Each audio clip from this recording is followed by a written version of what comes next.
Yes, y'all know what it is, man. It's the Earn an ISO show. We back if you don't know, you know what I mean? Once again, with no ISO though. But listen, man, it's Black Friday. You know what I'm saying? We know this is a time that you guys probably not interested in the Earn an ISO episode. Psych, no, we know y'all always interested in the Earn an ISO episode. And right now is another Q&A. You know what I mean? Happy Black Friday shopping. Hopefully your Thanksgiving was a good one, you know what I mean? Everybody was peaceful, the family got together. Y'all had a good time reconnecting and doing whatever y'all had to do. But nonetheless, let's get into this Q&A the way we do. This joint right here, it says, Earn an ISO. This is actually one for ISO. I guess I'll just take the time and try to, you know what I mean, answer the question. ISO, how is it that in a world so corrupt, you always seem so positive? Well, even though this is for ISO, I'll let ISO answer that question whenever you want to ask that question. But sometimes you just have to look at the positive in things. You don't always want to look at the negative in things. Unfortunately, in the world that we live in, the negative is not hard to find. You know what I'm saying? From the news, social media, to friends, family, man, it is right there on top of you. You don't got to look far for the negative things. You know what I'm saying? And that's just how it is, man. So you have to be optimistic. You have to be optimistic. You know what I'm saying? You have to create the world that you want to live in and do the best of that. You know what I mean? Even though things are going to knock you down, knock you back, you have to understand that things are going to happen in life. And just because that happened is not going to upset me, not going to knock me off my path, off my journey. I'm going to keep doing what I got to do. You know what I'm saying? This joint right here says, Earn an ISO. Being black men in today's time, is that scary for you guys? I watched the episode and loved the candidness and the happiness and the joking that you guys do. I am a white woman that is about to have a boy with a multi-cultured boy with my black husband.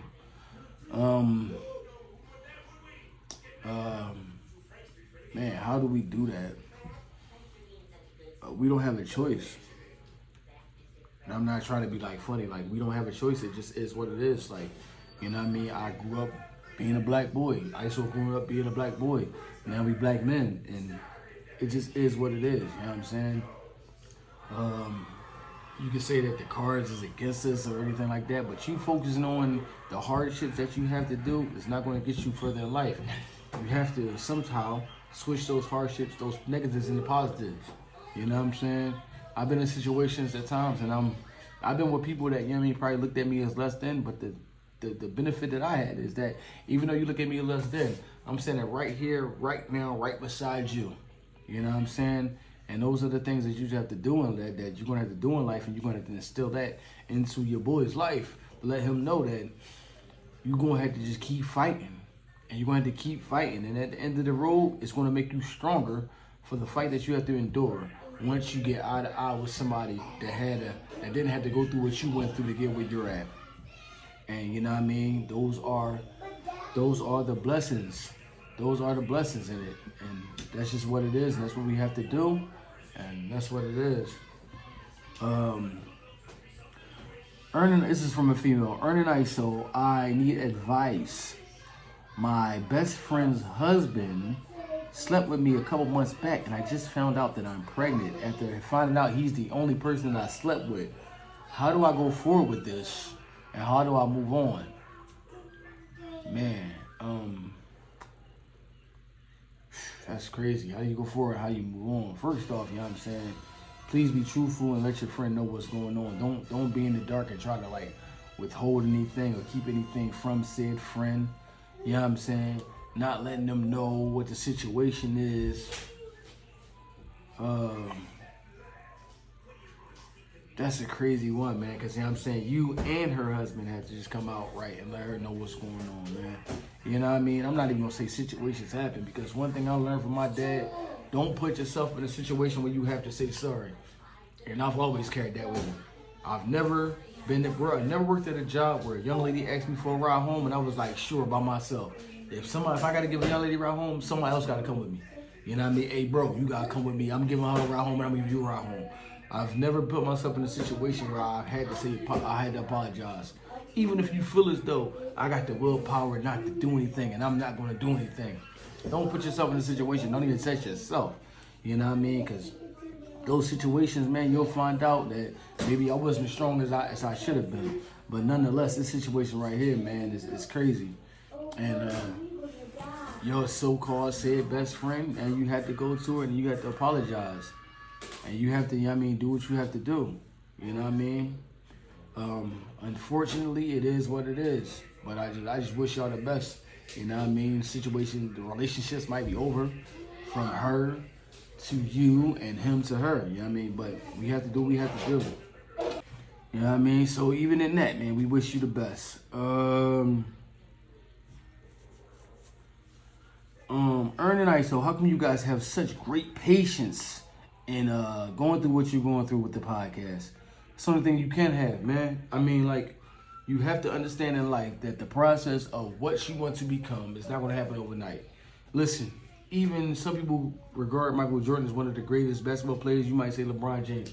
Both of them had to go through multiple years before they reached the pinnacle in the finals. You know what I'm saying? It ain't like Michael Jordan came right out, bam, first year, and he won the finals, and from then on, we started calling him. Sometimes it's delayed, you know what I mean? Blessings, delayed gratification that you had to go through. You just had to be prepared for the moment. You know what I'm saying? You know what I mean? And I mean, look, somebody like, I think Magic Johnson did win in finals within his first year. And even in that, you know what I mean? Even he would say he regarded Michael Jordan as the greatest of all time. But sometimes, man, you have to understand the patience in getting where you want to get is greater than, you know what I'm saying, the road travel sometimes is better than the destination. You know what I mean? I don't know if you've ever went on like a family reunion with a family. I've been on plenty of family reunions, and we might have took one of those tour buses, or everybody just piled in all separate cars. Sometimes the journey to get there was better than when we got there. Just experiencing different things on the road with your family members and your cousins and whatnot, and looking at certain things, and you going through different places and you certain atmospheres.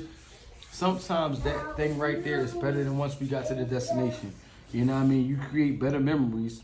Sometimes, I'm not going to say all the time, you create more memories in the destination than once we got there. You know what I mean? So you just have to understand that. And patience is a virtue.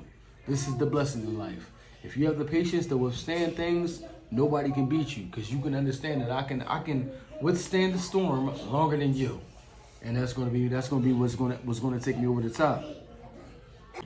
You know what I'm saying? All right, man. We go. This Jane say, I remember my first heartbreak, in high school, and how I turned to rap music for solace. How have you guys used music to navigate through times in your life? Listen, man, you talking, I'm gonna say like this. I came up during a time when music was the golden age. You know what I mean? You ain't know music like I know music. I know music. So let me stop. But no, man. On the real, man. Music during our time, you know what I'm saying? As you know, we 80s babies, man. So me and ISO, music during our time, man, it helped you get through everything. And it was always a song that addressed the issue that you was going through. That was just the beauty of growing up during the creative and original age that we grew up in. Everybody, the goal of a musician then was not to sound like the next person. You wanted to be original. You ain't want to sound like them. I didn't want to rap like them. I didn't want to rap about what they was rapping about. The goal during the time that we grew up in was, I want to be original. I want to stand on my own, which was a blessing. So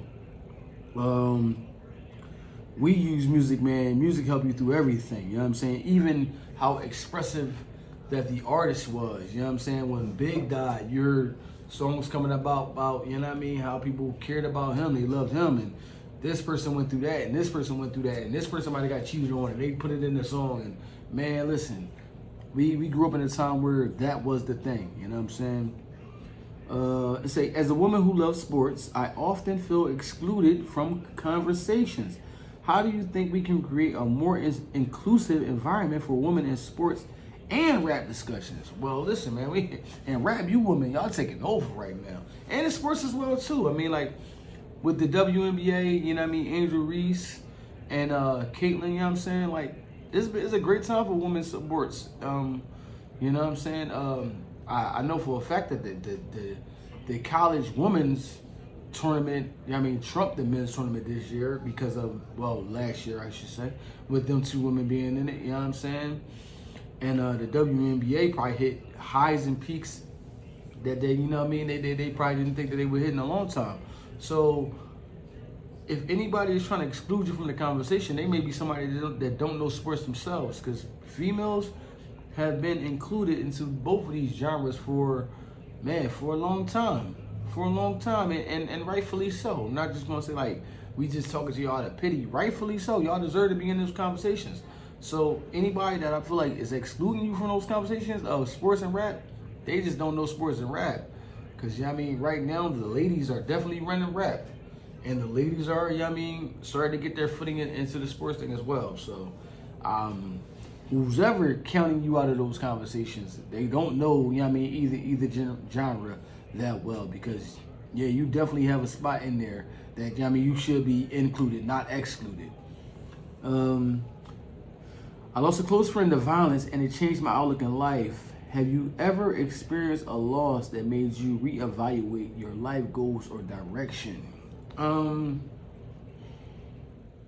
this is gonna be crazy right here. I'm gonna share this right here though. And I'm only saying this because this is like probably like the most recent thing that I can say that changed my direction and anything. And this wasn't due to violence. This was just due to somebody that passed away. When my father passed away, it kind of changed my outlook, and it definitely did change my direction, because I actually, once my dad passed away, I stopped working for 3 years. And the reason why it's weird that I say that, right? Because I actually told somebody that the best thing within my dad passing was within me finding financial literacy and understanding that I can make money outside of a 9 to 5. You know what I mean? And go into the backstory of that. You know what I mean? The job that I worked at before I left working with my dad, I was there 18 years, and probably like 12 years into the job, me and my little sister, we were going to make a decision of making a cleaning company. And me talking to dad, you know what I'm saying? I used to always, wherever I was going, if I was in a ride going somewhere, I travel a lot, you know what I mean? So within a ride, me going somewhere, I always call my dad. And I'm like, Dad, me and my little sister, Shamber, I was like, yo, we thinking about making a cleaning company. And at the time, you know what I mean, the job that I was working for, I was making good money. Yeah, you know I mean, it was a great job. And he was like, man, that's silly. Why would you do that? You got a 401k, pension plan, you got this, the health insurance, you got that. You know what I mean? Why would you mess up that good thing for, you know what I mean, a what if? And I was like, you know what, Dad, you right. And that was 12 years in, and I continued to work 6 more years at that job. And when my dad passed away, I was just thinking like, dang, if I'd have gave my cleaning company my 6 years, where would that have been? You know what I'm saying? But this is not me saying like I'm mad at my dad. My dad told me the best advice that he knew for himself.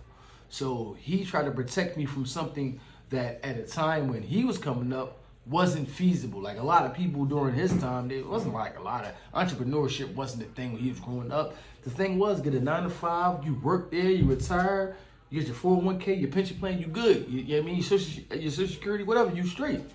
So he was telling me what the best thing from his point of view was, you know what I'm saying? And it took for him to pass away, because rightfully so is my dad, you know what I mean? You know, he had that word of advice, and I'm like, all right, he right. And I stuck to that until he passed away. And I was like, all right, now he not here. Let me try this. You know what I mean? Because I seen my dad do that. And up to the point where he retired, my dad only experienced 1 year out of retirement. Within that 1 year, he passed away. So I was just like, dang, he spent X amount of years at this job and dedicated so much time to this job and only had 1 year to himself and only had that year, and then he passed away. So it was something that made me want to do that. So if anything, man, that my dad passing away was something that definitely reevaluated my life goals and my direction. If my dad wouldn't have passed away, I was already a supervisor at my job, and I was somebody that they were looking at, you know what I'm saying, with them moving up in the company. You know what I mean? And I was cool with that. I'm like, bet, I'm moving up in the company.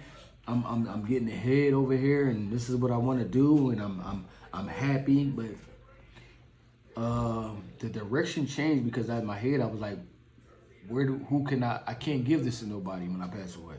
I can't even rightfully even bring in one of my children. I got to go through the proper channels just to get one of my children in here.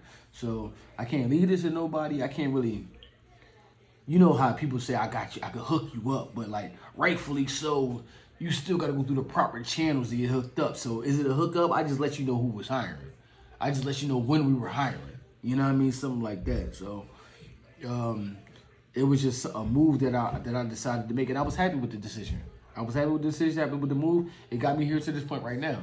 So, you know what I mean? As much as I love my dad, that was something that really did change in my direction and reevaluate it and change my goals. This right here says, I struggled with self-esteem issues growing up and found confidence through playing sports.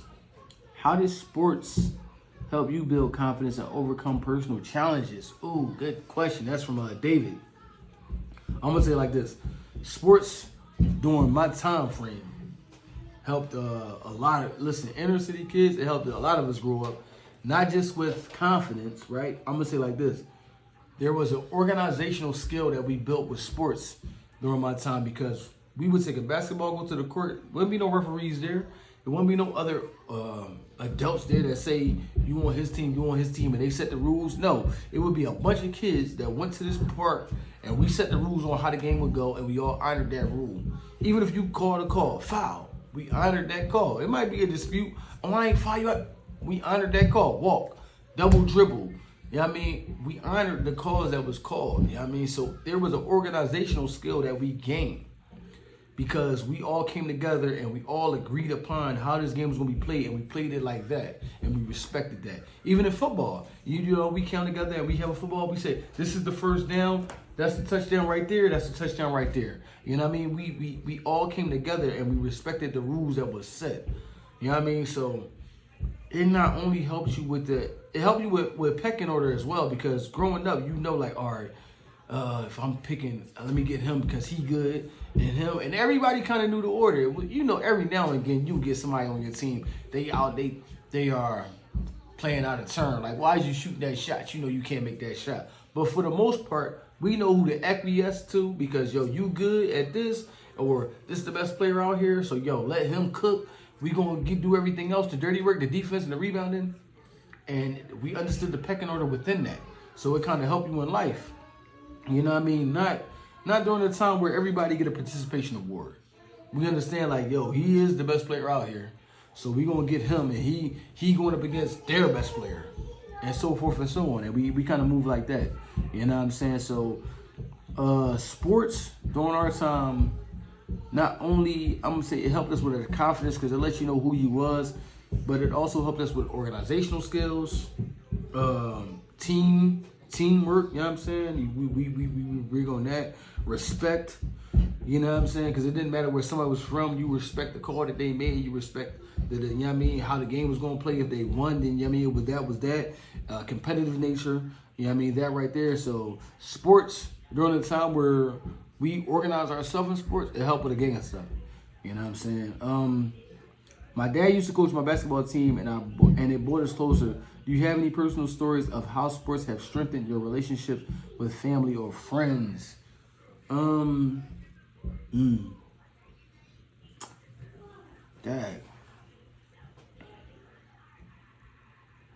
I'm trying to think. I don't know, cause like I started watching sports myself just because that was something that I did. I'm not like the. It's not like I watch sports because my dad watched sports and my uncles watch sports. You know what I'm saying? As I grew up, I realized, oh, they watch it too. But like, it's not like I sat around my dad and he was watching the Eagles, so I watched the Eagles, and my dad liked the Phillies, so I like the Phillies, or the Sixers, or so forth and so on. It was just, you know what I'm saying? I'm gonna tell you the truth. I didn't even know my dad watched sports. I didn't even know my dad was that invested into sports like that until like the Eagles won the Super Bowl, and then I remember like we was just talking about it. I didn't know like that, you know what I'm saying? I knew my uncles was, you know what I'm saying? My uncle, my mom's youngest brother, I knew he was. But my other uncles, I kind of didn't even know that they were invested in sports like that. You know what I'm saying? But so I got friends, you know what I'm saying? You know, just listen, check out, you know what I mean, expansion team on here with Woods and ISO, you know what I mean, the brothers. But other than that, like, I can't even think of like no relationship that was strengthened because of sports. Like, listen, I'm gonna say it like this: we from Philadelphia, If anything brings us together out here, it's sports, and that's a fact. We not necessarily a football team, a football city, a basketball city, a baseball city. We are a sports city. That is just the true nature of what it is. We are a sports city. If the Phillies is doing good, you're going to see a sea of red. If the Sixers is doing good, then we're going to be out there like that. If the Eagles is doing good, no matter where you go, you're going to hear EAGLES chant. That's just what it is. You know what I'm saying? And that's how we are. All right, man. I grew up in a rough neighborhood and sports were my escape. How did your upbringing influence your views on the role of, this is a lot of sports questions, on sports and music and providing hope and opportunity? Well, listen, I'm going to say it like this, from the inner city, that's all we knew. Either you had a mean jump shot or yeah, I mean, we ain't going to go to the other lyrics. But listen, it was one of three things, man. It was sports, it was selling drugs, or it was rap music. That's the only three things that a lot of brothers feel like that's how they're going to get out of the hood. You know what I mean? Sports, selling drugs, or rap music. You know what I mean? Unfortunately, I'm going to say it like that. You know what I mean? That we felt as though those were the only three things that we was going to do. So those kind of things spoke to us in the inner city. Those three things spoke to us. You know what I'm saying? The athlete looks like us, comes from the background of us. The rapper, you know what I mean, speaks to us. He speaks about the situation we go through. And the drug dealer is right there connected to us. You know what I'm saying? So those three things, that's why the hood shares a relationship with those three things the most. And those are the three things that we see, that we think are going to be the things that get us out of the environment that we in. Because those three things that are the things that we see the most. Let me see. I'm trying to find. All right, it says, last weekend I was at a party when I met this amazing woman. We clicked instantly, but then I discovered she's been seeing another guy I know. How do I handle this situation without causing drama? Easy, you step away. Listen, you step away, you roll out. It is what it is. That's how you leave without causing drama. The same way you met her, you'll meet another one. It's perfectly fine. You know what I mean? So you don't got to get yourself caught up in a situation. If it's somebody that you know, you might want to see, some things is like chatty patty things, and some things is like guy code. So depending on how close you and this guy is, you might be like, yo, your girl out here, and I ran into her, and I ain't know it was your girl. Or you might just be like, man, I'm gonna keep my mouth shut because it's none of my business. I don't really know him like that. I don't know how you're gonna take it. And sometimes it's not even that. You might not even, because it's 2024, you might even not even know the rules and regulations of their relationship. That might just be something that they cool with.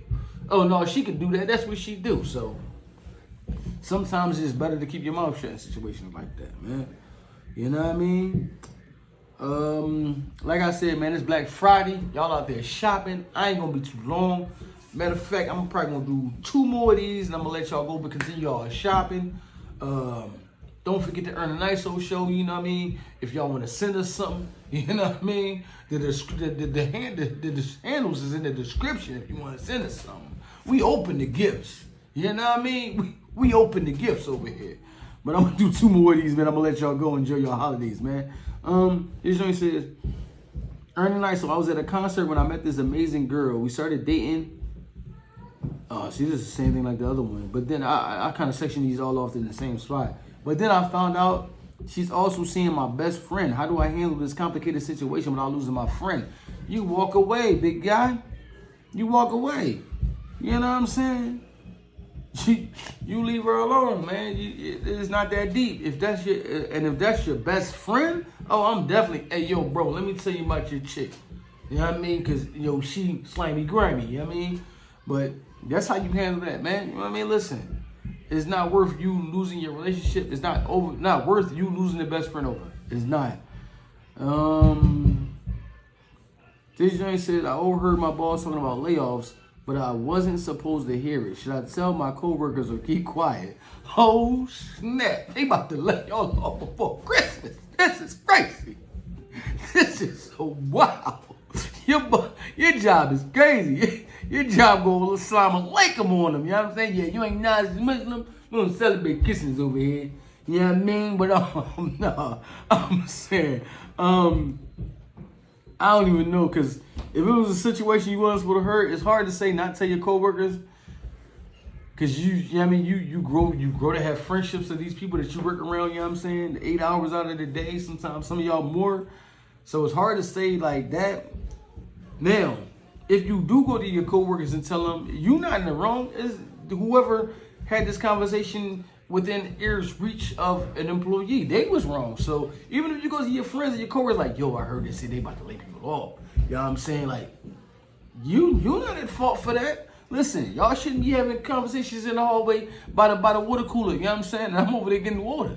That's what that is. So if you do that, don't feel like you at fault for that, brother. That's them. You know what I mean? All right. It says, I landed a great job by exaggerating my skills, but now I'm drowning. Should I come clean or fake it until I figure it out? Man, keep faking it, brother. Listen, they gonna keep paying you. You keep doing what you gotta do. You hear me? Why are you gonna tell them I was lying the whole time, but they gonna pay you a paycheck? Keep going what you gotta do. You might figure it out. Why tell them like, yo, I was lying in my credentials. I really ain't graduated high school. No, brother. You keep doing what you gotta do. Let them fire you. Why you gonna throw away that good money, man? You know what I'm saying? Listen, man. Keep getting that check until they tell you that check ain't coming no more, brother. Don't mess it up. Christmas around the corner. Them kids need shoes. You hear me? You know what I mean? Yo, man.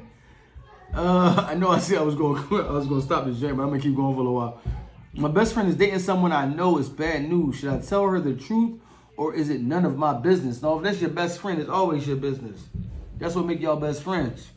It's always your business. Now, how you go about telling them? You know what I'm saying? You know, because even though that's your best friend, sometimes people get in relationships, and even though you my best friend, I'm clouded by the vision of the truth because I'm so into this person. So you could be telling me the truth about this person, and I'm like, no, not such and such, because I love them. And it be what it be. So you got to be careful how you go about it sometimes. And if they not ready to hear that information, you step back and just let it unfold. And I'm still going to be your best friend. You know what I'm saying? This will be the last one right here, y'all. I'm not gonna hold y'all up. I lent my friend money and they spent it on something dumb instead of what they said they needed it for. How do I bring up this? How do I bring this up without starting a fight? Listen, man. If you lent them money, you gotta understand that what I lent you money for, you can do whatever you want with it, as long as I get my money back. You know what I mean? If you lent somebody money, rightfully so, they have the right to do whatever even if I say, yo, my rent due, bro. I need X amount of dollars for my rent. You give it to me and I go buy some J's. That's on me. I just got to make sure I pay you back your money. You know what I'm saying?